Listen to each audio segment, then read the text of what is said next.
আসসালামু আলাইকুম।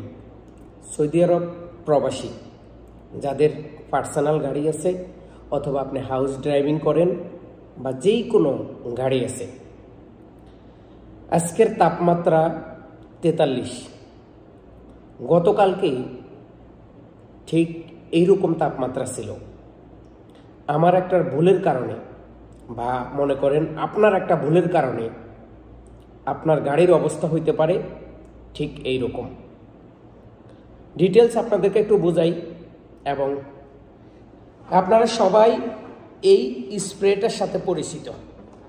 আপনারা সবাই এই স্প্রেটা ব্যবহার করেন বেশিরভাগ রুমে অথবা গাড়িতে।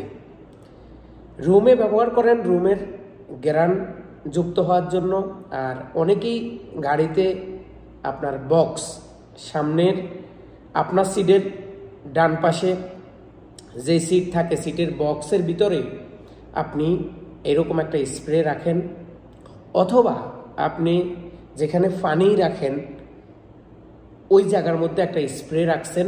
মাঝে মধ্যে হয়তো একটু আপনার গাড়িতে আপনি স্প্রে করেন, গ্রানটা খুবই সুন্দর। কিন্তু আপনি হয়তো জানেন না এই স্প্রেটা আপনার কত বড় ক্ষতি করতে পারে। এই মুহূর্তে যে তাপমাত্রা রিয়াদের, আপনার এই স্প্রেটা আপনার সম্পূর্ণ গাড়ির গ্লাস হইতে সব কিছু ধ্বংস করতে পারে। ভয়ানক এই স্প্রে।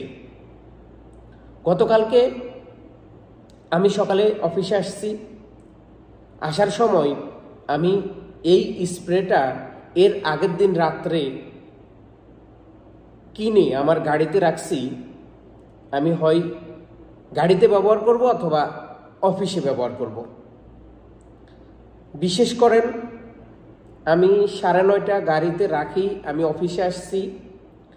অফিসে আসার পরেই আমি যখন 5:30 অফিস শেষ করে আমার গাড়ির পাশে গেলাম, দেখেন গাড়ির কি হাল, গাড়ির কি অবস্থা।